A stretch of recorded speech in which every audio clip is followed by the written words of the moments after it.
Hey, it's Writers Row. I am DC Wright-Hammer, one of your hosts as always. I am the science fiction thriller writer for the Between Two Minds series. And always joining me is... David Gane. I did finger guns already. I came out of nowhere. Uh-huh. David Gane. I am the young adult mystery writer of the Shepherd and Wolf mystery series, and co-writer. I should always include that I do have another writer who is not here at the moment. So, Okay. and she's never been on the show, and we should probably bring her on the show, right, DC? Absolutely. Okay. She's always welcome. Anyways, we also have a special guest, don't we, DC? Yeah, who is our special guest? It's me, Mandy Lawson, and I write sweet romance, and I'm also a school librarian, and I'm on break right now. So that's me. I would really loved if you just said, "It's me," and then said nothing else. Right. Or by Just know who I am. some of your many nicknames Yes. that are on Twitter. Yes. You were known best to me as Bestie. Yes. And You're known as Bubbles, right? Bubbles. Yes, Bubbles, because I'm bubbly like the Powerpuff Girl. And then also acquired a new nickname. Yeah, we might as well roll into it. We might as well just... absolutely. The topic for this week is the kind of a rehash and visit of what has happened this week. Or when do you think this is going to drop, DC? I'm going to try to get it out tomorrow morning. Awesome. So, that is perfect. Yep. So yes, kind of the stuff that happened this week. If you saw the hashtag Hucksters for Life, this is what this one's about. Do you want to do something? And I am humbled and honored to be with the king of the hucksters and the queen of the hucksters. I am amongst royalty. This is a special occasion for me. You made the lists. Many people will know that I did not make any of the lists ever yet. And consolation prize, I got blocked today, I think. I think I got blocked. Oh, I thought you got blocked yesterday. It might have been yesterday, might have been today. So before we dig any further into this, what happened.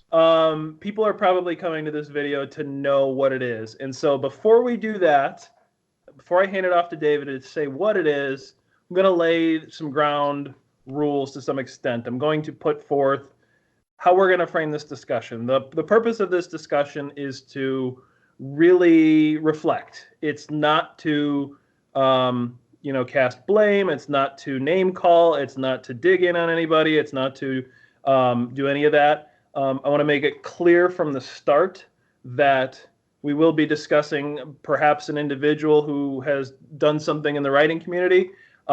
We do not condone any kind of harassment, anything like that. That's not the purpose of this show. The purpose is to reflect and kind of discuss what happened and the response to what happened. And so I just wanted to put that forward to begin. And let's go from there. So David, can you tell people who are watching this and maybe have no idea what the hell we're talking about, what Hucksters for Life is all about? So it really started about 2 days ago. So that would have been Monday night. No, Tuesday. Right? No, it was Monday night. Holy cow. How time flies. So Monday night we got some of us got notified that we were tagged in this post where a gentleman said there are noble people out there in the writing community, and there are hucksters, and the hucksters are the ones that basically just use Twitter for self-promotion, and it was just his opinion. And he was very honest about that. And he also said that if you want to consider unfollowing them because of that, you can do that. And then you can consider following the people that were under the noble list. There is only one list for the nobles and two lists for the hucksters. And when I first saw it, I really didn't know how to respond to it because, it wasn't a very nice term. And I really wasn't sure. And I was kind of like humming and hawing on it. And we've never actually talked about this, Mandy, but I was humming and hawing on this. And I was like, okay. And then I saw Mandy's response, which was like, what the hell? Like, whatever, dude, you do whatever you want to do. I was sassy. I can't help it. I was like, what is a huckster? What does that even mean? I was like, we support each other, whatever.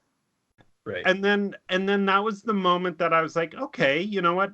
I'm not the only one who's kind of taken aback by it, but I also didn't want it to be, I never want to jump on it and like turn it into a fight, because to me, turning it into a fight, even if the person is trying to be malicious, it doesn't do anything. It's just two people yelling at each other and everything like that.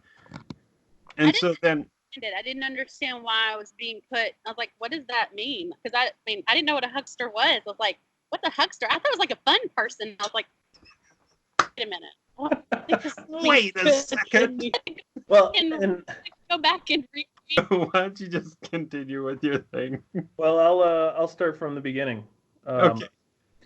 So as a outsider, as I had mentioned, I was not tagged in any of these lists. I just kind of picked up the pieces. So I saw a lot of people who I am very fond of in the unfollow list, and I'm like, what is this? And so I looked at the person's page, and they were following me, but I hadn't followed them back.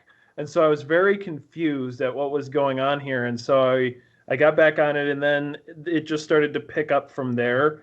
And it was gold. It was amazing how well we took this. Like we took the initial shock, and then we kind of started rolling with it. And you kind of saw when people started picking up the pace of, hey, my name is on a list. I'm not too happy about that, and I'm gonna take. And I think Mandy, you had said, hey, if you get lemons, make that lemonade, and we made some damn good lemonade. Let me just tell you that much.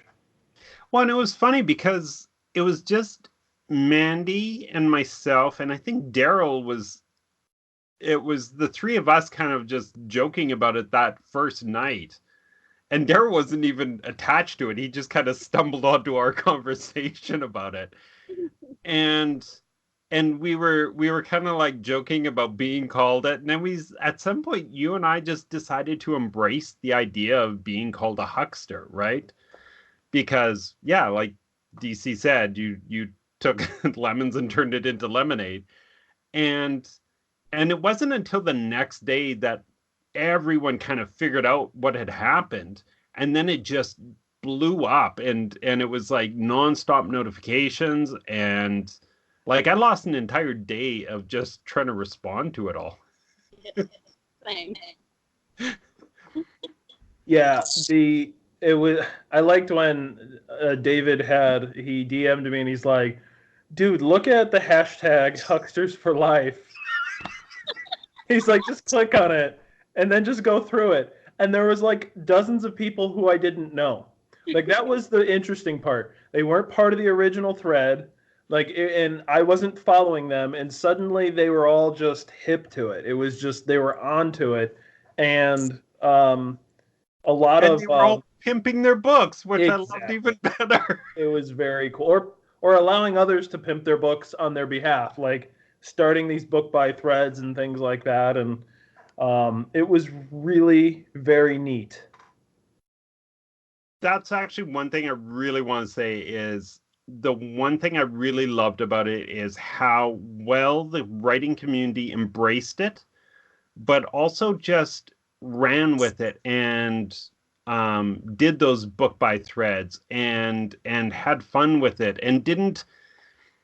And the thing that we kind of are talking around is how much this term was just turned into something we ran with in such an embrace of love, because it started out with just like jokes and gifs and puns and stuff like that, but by the second day people were suddenly, oh, we should, sell our books on it. And other people were selling their books, or other people were like promoting books of other people. And I think this is the thing that we really kind of loved about the whole thing. And the three of us had a lot of conversations yesterday about it, which was just like, it made us kind of proud of our writing community because they did love it so much and embrace it so much, and not like,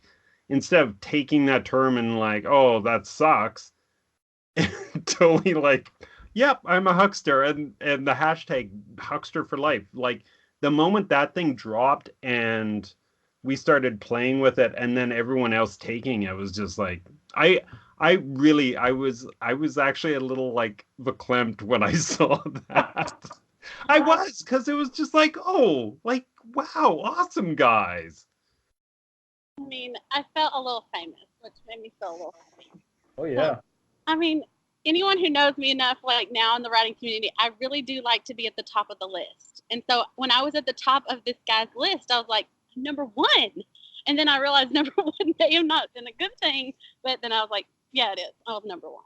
Exactly. So I mean, it was just fun. It was really, really fun to see everyone just kind of group together. And it just really shows how much support is out there, because, I mean, there's a lot of people that think we shouldn't promote our books within the writing community. But I'm like, but the writing community are the readers. I mean, like, we were readers, and so we're writers, and that's who we want reading our books, because, they're the pros. So I love that we embraced it. So.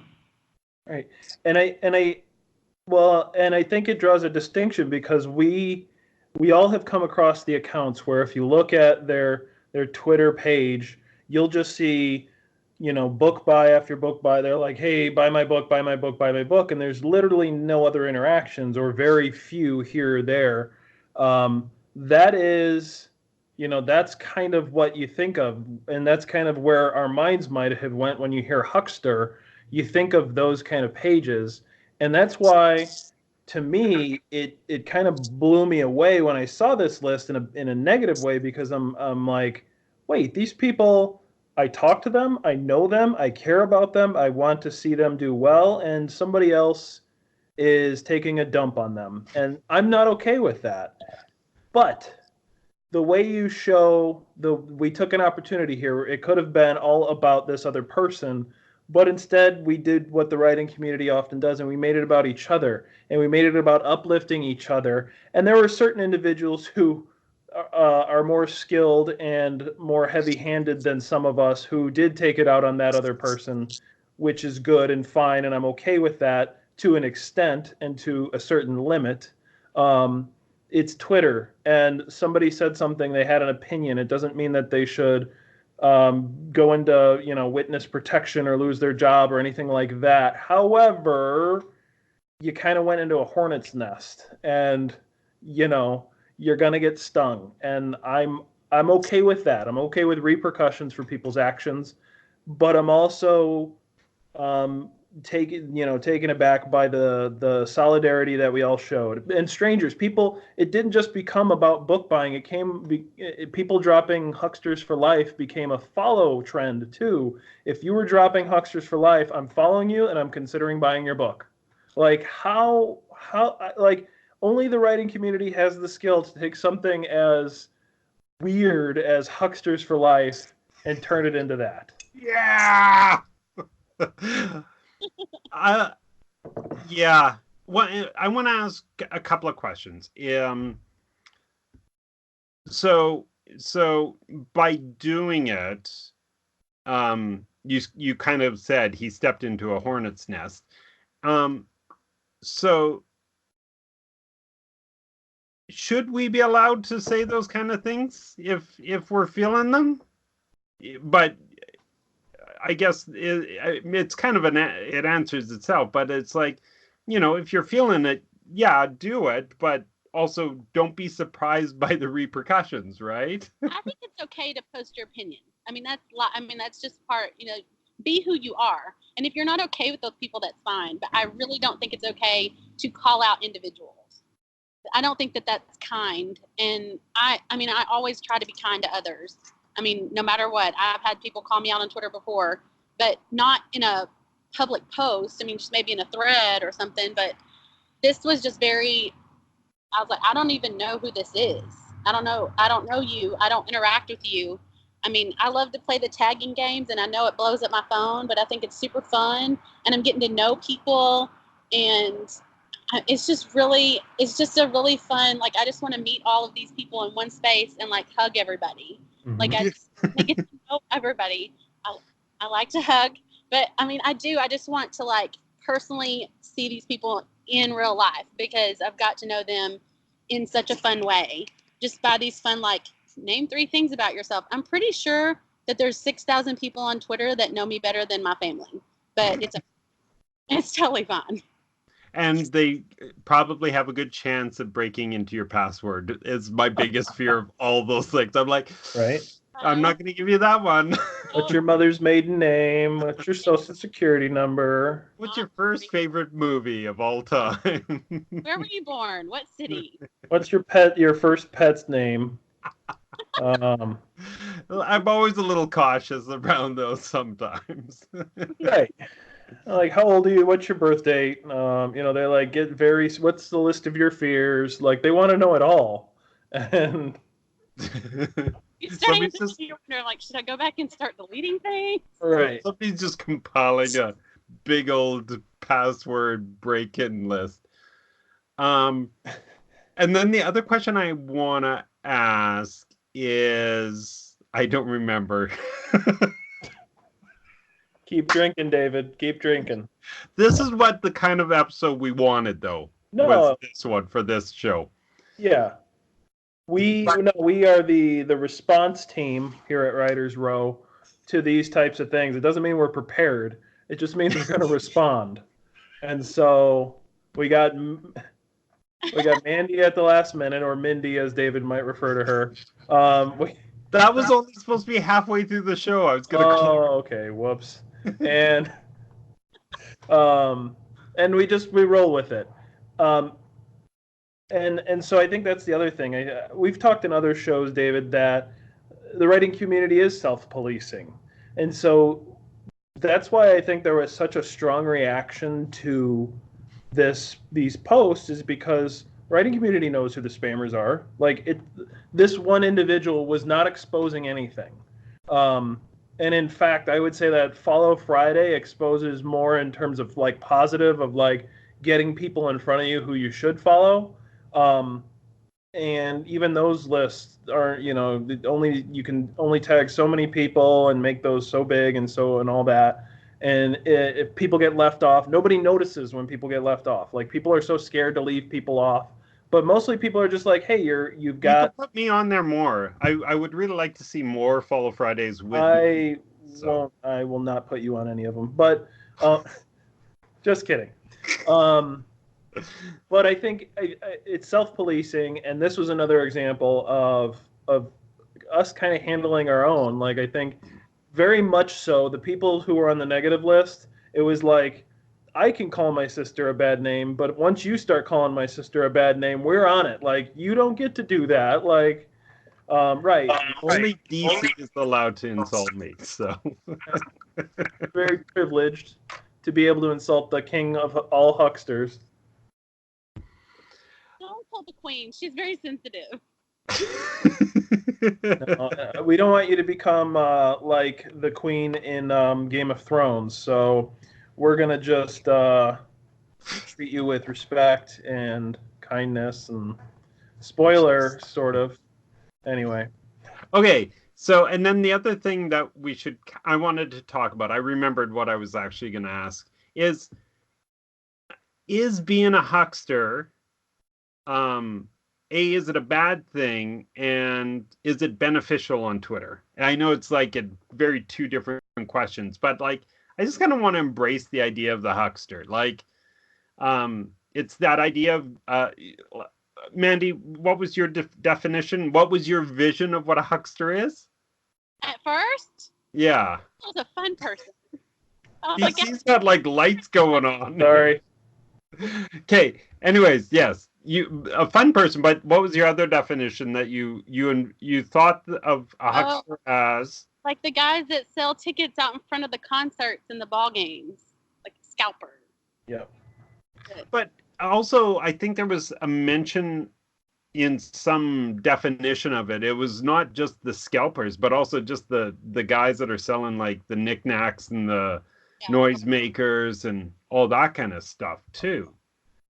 And for me, I always think of when I went to Greece with my wife and kids, and there's a couple of like really great kind of people out there who, you know, there's the people in the streets who are just selling toys and everything, and they are throwing every bit of emotion into that thing.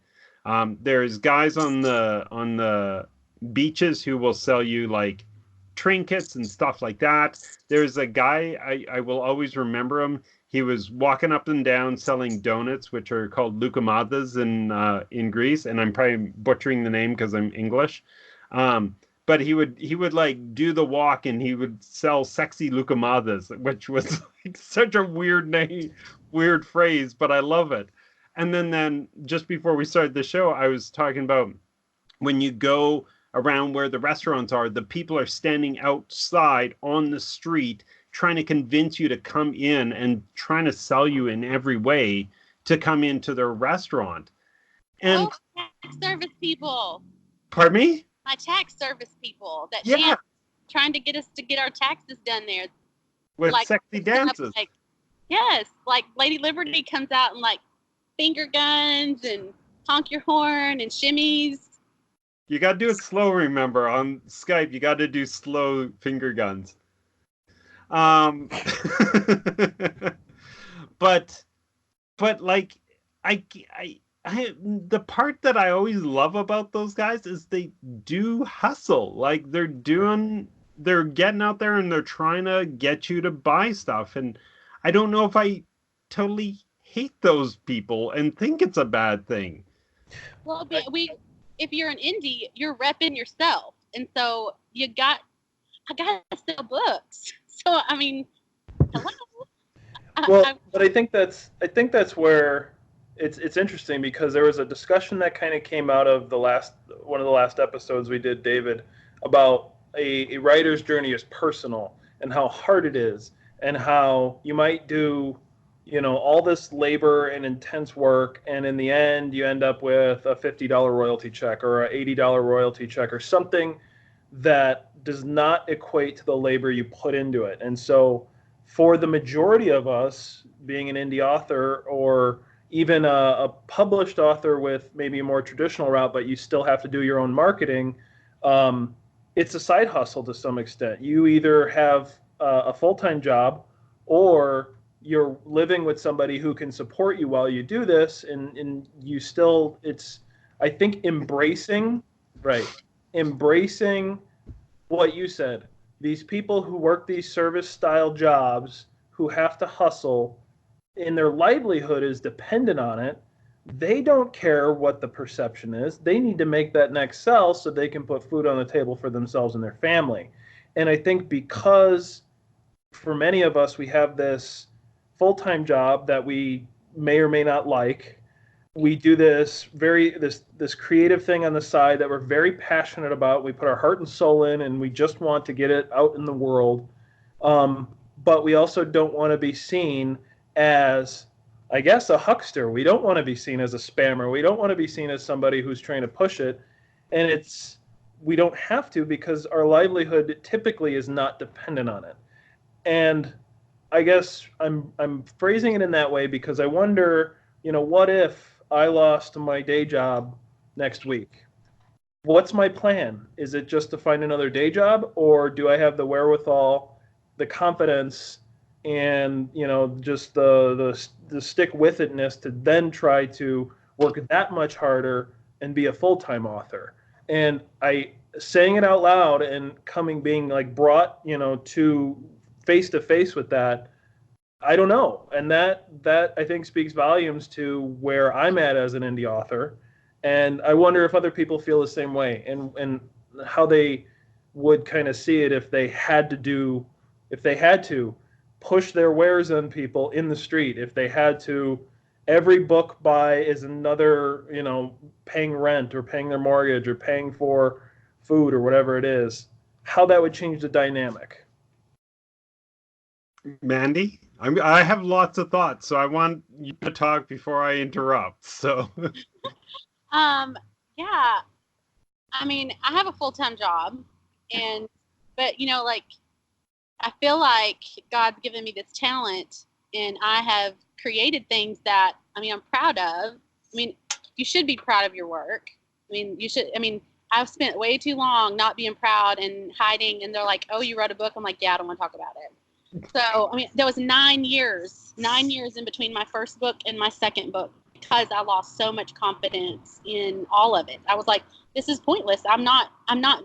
This is not doing anything. No one cares about it.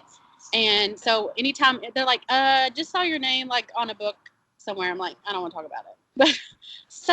But I just had this really neat conversation with a friend from high school, got married, and his wife read my book, and she was like, I saw this book, it was pink, on my husband's shelf, and I thought it was weird, and then it was signed, and I was like, I don't want to talk about it.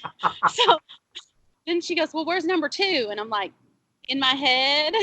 I was so discouraged in it. And so after I had that conversation with her, it was like 2 days later, someone else brought it up, and I was like, okay, I guess I need to start writing book 2. And I finished it in like 3 weeks. And so I just feel like God just put that on me he gave me the talent. He's like, don't waste it. And the story that I have needs to get out there because women need something positive to read. And so that's just what I wanted to put out there. And so book 2 came along, and I was like, well, what do I do? And I really tried traditional publishing, and that did not go well. That's why I had 9 years of in between. So anyway, to make a long story short, I just was like, someone was like, just put it on Amazon. I'm like, what? You can just put a book on Amazon? And so I learned all about this new stuff. And of course, I feel sorry for whoever bought like the first few copies because they were like there's a blank page in the middle. I was like, my bad. Let me fix it.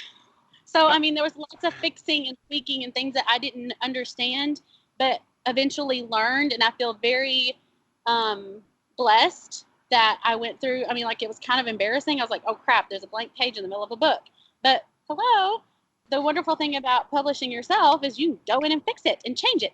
And so whatever, I can go in and I can just add a whole new story if I wanted to, but I won't. But anyway, so there is a lot of really good things about indie publishing that I really love, and I'm learning a whole lot.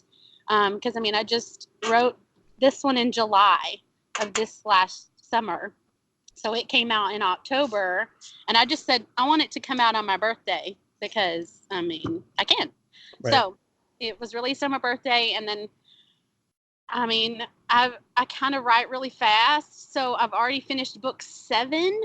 Whoa. But I've only got 2 published, so number 3 is being edited right now. It's a whole thing, but anyway, what was great was that I just in January was like, you know what? I was like, I need to get back on Twitter and see what's up with Twitter because I wasn't having Instagram and Facebook, and I was like, someone's like, you need to have a Twitter, and I was like, I don't know. But so I just jumped on there, and all of a sudden I was like getting followers, and they were like, use this hashtag, and I can't believe the support. That's what all the story comes to is I can't believe the support that's there on how many people are helpful and want to see you succeed. And it's just really cool because just to see how much it's grown and all the people. And I love when someone tags me and they're like, I love this person, and I feel bad when I don't recognize the name sometimes, and because I'm like, oh, I don't remember interacting with them, and then I feel bad, and then I'm like, I need to add them to my list, and then when I get to making lists and I forget. But I do want the whole writing community to know that I really do love them, and I love how I try to interact with everybody as much as possible, and I just really, really love all the support that I've been given. So I don't know. I talk too much. Just go on. Go on, King. The Queen needs to zip it. No, that was great. That was. The one thought I had, and this is like going way back, is that I actually wanted to kind of actually recommend William Akers' book. Um, I can't remember the name of it, so I'm just gonna say find it in the doodly doos from DC. Okay. But he talks about the he talks it the book is about putting your work out for free and the value in it and everything like that. And there was a lot of things you guys have said, which is, we put our work into it, we put our time into it. Some of us put financial or physical resources into it. Um, and then we also put ourselves into it. And he talks a bit about ego and stuff like that. And I really do think that for us to do all that and then to put it out there and not like put anything into trying to promote it and sell it and get it into the hands of readers, even the idea of, if we write something and we don't even tell anyone about it. And I'm actually, as you were saying, like, Mandy, you're like, don't talk about it, everything like that. And it's like, we put all this into it, and then you kind of want to get it into the hands of a reader and for them to enjoy it and to have fun and get entertainment or knowledge or inspiration or whatever it is out of it. So it's kind of like the only way we can do that is getting out there and selling it and pitching it to other people, right? And Twitter is only one of many channels that we should be looking at doing that, right? Like, you mentioned all the other social media, but like this Sunday, I'm going to a farmer's market, and my writing partner Ange and I are going to be we are literally going to be the guys outside the stadium yelling at people to come buy our books. And to be honest, this is probably maybe tells something about me. That's my favorite thing to do. I love being in a pop-up shop and trying to convince you to come buy our books and talking to you about it and everything like that. To me, that's kind of half the fun of it, because I'm interacting with readers. And you get a reader come over and say, hey, I read your book, I picked it up last year when you were doing the same thing, and I loved it.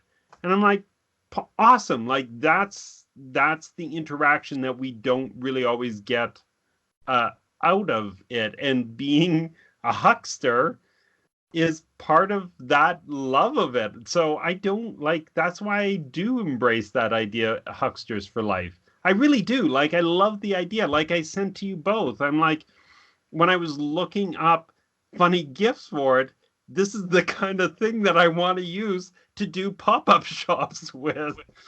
So yeah, like, I'm kind of like brought it right back to hucksters for life. But Yep. yeah, that's my favorite. I kind of love that, and that interaction, and yeah, we pitch and sell and everything like that. And I also thought about this about Twitter, is that when you do the whole,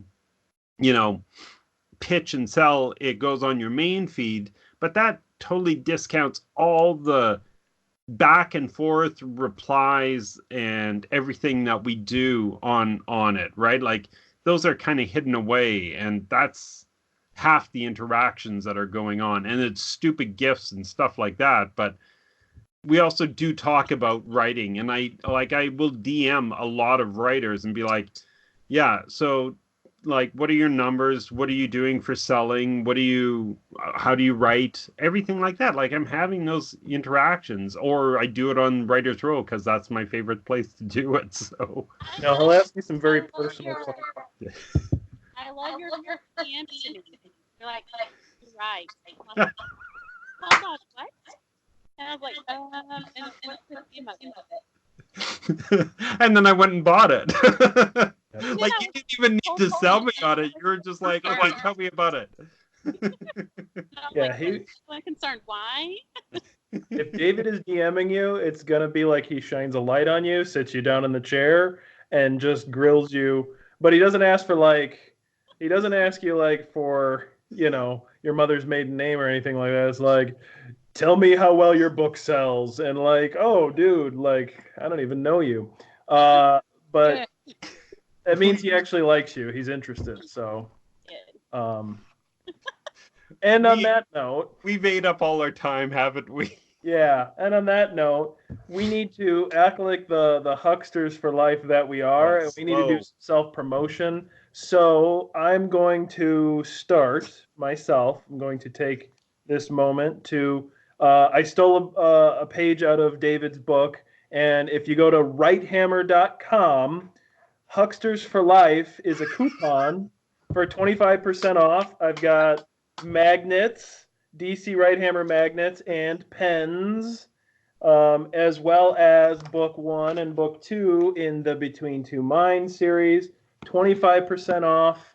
Hucksters for Life. Put it in at checkout, and they will come signed by yours truly. I will put a reference to Hucksters for Life because that is awesome. So go to wrighthammer.com. It'll be in the squirrely gigs in the bottom. And load up, 25% off on Hucksters. That, to me, was one of my favorite things I did that night. Yes, it was very, very cool. David, what do you got to hawk? I'm gonna hawk my third book.